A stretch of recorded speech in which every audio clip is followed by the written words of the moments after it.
How many games do you think they're going to win, Bob? Probably what I've been saying, 10. 10 is always a good barometer for them. It sure is. I mean, I don't know. Every year they go 10 and 8. They got to figure out all these different things. And, again, the elephant in the room is the Aaron Rodgers situation. When does it end? What will he do? Right now, the Steelers have a pretty favorable schedule. The Bears don't. Their opponents' combined winning percentage, for whatever it's worth, is .550. They have the toughest schedule in all of football, oh, Limitless Wonder. Did you know that? I did not, no. They play in one of the toughest divisions in football, too. Yeah. Steelers are 19th, just under 500 last year's opponents. But you can only read so much into that. The Bengals and Browns have two of the three easiest schedules in the whole league, Bob. Yep. With the Browns having the easiest. Well, but they have quarterback issues. Easier, no easy. I don't know how you read them right now. They've improved their team. They have some really good playmakers. They got back-to-back wide receivers that I thought maybe the Steelers would get one of them, and they should be better. All right. I think we've exhausted that topic for the time being. Would you agree, gentlemen?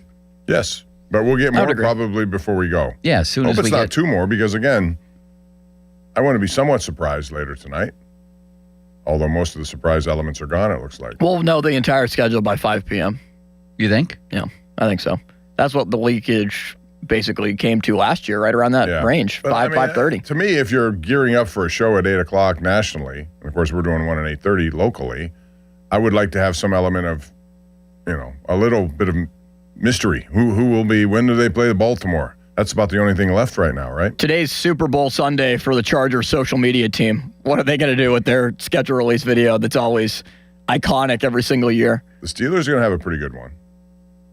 Have you seen it, Bob? Yes, and you're in line. Bob has seen the schedule release with Billy Gardell. You have? Yes. So, Bob, you know the entire schedule then? No, it's not that.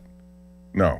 It has nothing to do with the games. It's about leading up to the games and what people and, Steeler fans go through. So you were at the behind-the-scenes taping of the schedule release video? I wasn't at the behind-the-scenes. I've seen it. So if you've seen it, then you've seen the games and what weeks they are. There are no games involved here. It's about the anticipation of getting to that, seeing the schedule finally for the first time. Oh, so they don't do like an interactive, here's week one as you... Interesting. So they're just dropping the schedule at the very end, not... You'll like it. Like minute by minute. That's correct. Scene by scene. Can we move on to something? Yes, can we? Please. Then we shall. Fan Twitter brought to you by South Hills Chrysler Dodge Jeep Ram, Route 19, Peters Township. Fan Text Line brought to you by Edgar Snyder and Associates, a personal injury law firm where they always say there's never a fee unless we get money for you. And the Fan and the Pirates want to visit your teams in action for our youth baseball, softball showcase. Parents, coaches, email us at youthsports@937thefan.com to register your 12 and under team, and the Fan might make a stop to your field. Brought to you by Keystone Custom Apparel. Details at 937thefan.com. Jeremy Fowler writing about the Steelers' outside linebacker situation that we've talked about a lot. Here's what he says about Herbig, Bob. Pittsburgh's number 3 edge rusher produced 7.5 sacks in a part-time role last season, and plenty of teams would be glad to make him a full-time starter. Ascending pass rushers get paid. The Steelers want to keep Herbig, but also have Watt and Highsmith on the books. If Herbig makes it to free agency, he'll be a player who's not a household name, but could be paid as one. Jerry Dulac wrote this week they want to sign Herbig. Well, that's nice. I want to do a lot of things that aren't feasible. He has to want to take a discount on what he could get on the open market. That's the way I see it. And I would have already traded one of the other two and would still be looking to do that and make space for this guy, I think an ascending star in the league. What would you do?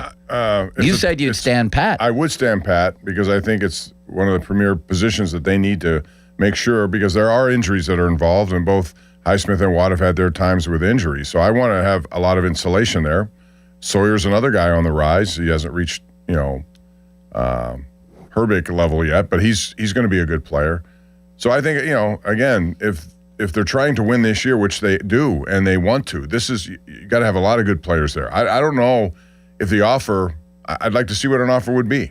before I would make it. I'd have to engage that. And certainly Omar Khan, Andy Weidel and company have to look at everything. Well, there's no doubt if you keep Herbig this year unsigned, if you keep the band together this year, you're risking losing him. Right, and you'll get some compensation with the form of a draft pick, but that ain't good enough for me. He's Kyle Dubas talks about, for the Penguins, these players still ascending in their 20s, that they lack those. Mm-hmm. If I'm the Steelers, I want that instead of the older guy.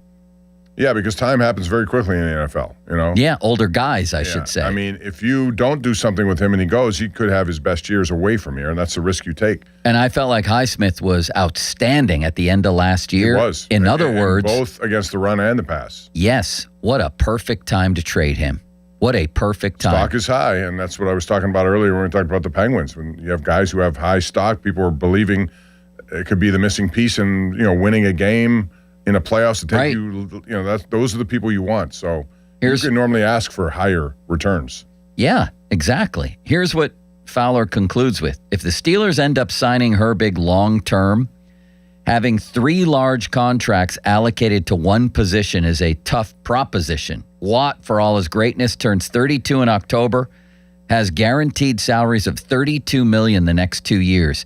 He's a legacy player, Fowler writes, something Pittsburgh values more than most.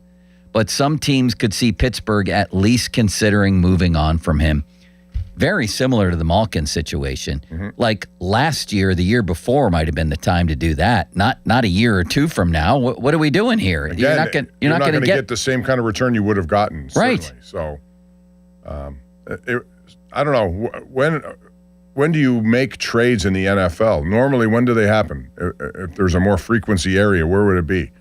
I always thought it was earlier than we've seen. We're getting into mini camps, and it seems like teams are reluctant to make moves. But they can still happen. Still can happen. Would you say something's going to happen? No, there? I wouldn't. I don't either. I think what you say. I think they want to have their cake and eat it too. I do, and I don't think it's a good idea. Because I want Herbig. Limits, where do you stand on this matter? I'm with you, Joe. I would do whatever it takes to try to sign Herbig. And even though, he, I think, might be okay with it for this year with decreased playing time, if the money is right for him. Like, if you decide to give him $13, $14 million this year, which is significantly more than what he's already making, that could help. And T.J. Watt is on a decline, and I don't think Alex Highsmith, his health, it's a real problem for me. So I would make Herbig the number 2 priority behind Joey Porter Jr. with these contracts coming up. Yeah, they're going to have to sign him for sure. And the health thing, I mean, if the big boy were here, he'd say that Herbig's had trouble staying healthy too. It was a joke. He would. And he'd be right, except I still like the younger guy here. I want the younger, ascending player. Right. The only thing I'll say about it, he hasn't had a full season where he can be relied upon on every single snap. He's in there, and he makes things happen. He does make things happen, which is a good thing whenever you put him into the game, replacing one of those other guys. The drop-off is not significant at all, if it is at all. So that's good. That's why I like the depth there. But it does lead to the problem of what happens in the future, and you risk losing him. Then there's this little treat, Bob. Did you read Jerry Dulac's chat this week? No. You should have. You're the beat writer. Somebody says there are fans who seem to think the Steelers will carry 4 quarterbacks on the active roster. No NFL team does that. Do they? I believe there is no chance the Steelers keep 4 QBs. Do you agree, says someone who calls themselves realist. Jerry says they will not. It's not like they're trying to decide between Bradshaw, Roethlisberger, Brady, and Manning. Okay, then what would that plan look like, Bob? Well, that would... You want to try to sneak Will Howard onto the practice squad? He's going to have to go through waivers. Right, and someone would take him. Maybe. I believe that. So, well, they would. There are enough, backup quarterbacks who don't have at least potentially what you think he may have. And the way the Steelers have talked him up, it would make that even more possible, I think. So, if it's Rodgers coming back, which likely it will be, then you have, the battle of the backup. This is going to be the question. If there is a battle in training camp, Mason, Rudolph fending off those other 2. If Mason is the best backup insurance policy, if they believe that, then he will be the backup. And one of those other 2 will be third in line. The other one will probably have to go to a practice squad. Yeah, probably. So, unless they decide both Aller and Howard, whatever order you put them in, is capable enough to be the backup. And with Rodgers' health, potentially, and if he gets knocked out of a game, that person has to come right in immediately. Why aren't we talking about this more? We do tend to talk about Steelers quarterback, but this particular aspect of it, Jerry is pretty adamant there. They ain't keeping 4 quarterbacks. So for all this talk of Will Howard, the people's choice, he's the obvious man out. The obvious man out to try to sneak him onto the practice squad. And unless they see something in him or Aller that makes them believe he could be a better backup than Mason. And then that's the only other hope for people, assuming Rodgers signs, is to trade Mason. And I don't think Mike McCarthy, in the mode they're in, which is indisputably win now, they're waiting on a 78-year-old quarterback, is going to want to have Drew Aller or Will Howard go into the opener against Atlanta if Aaron Rodgers sprains an ankle. He's going to want a veteran in Mason Rudolph. They're not going to have 4 quarterbacks.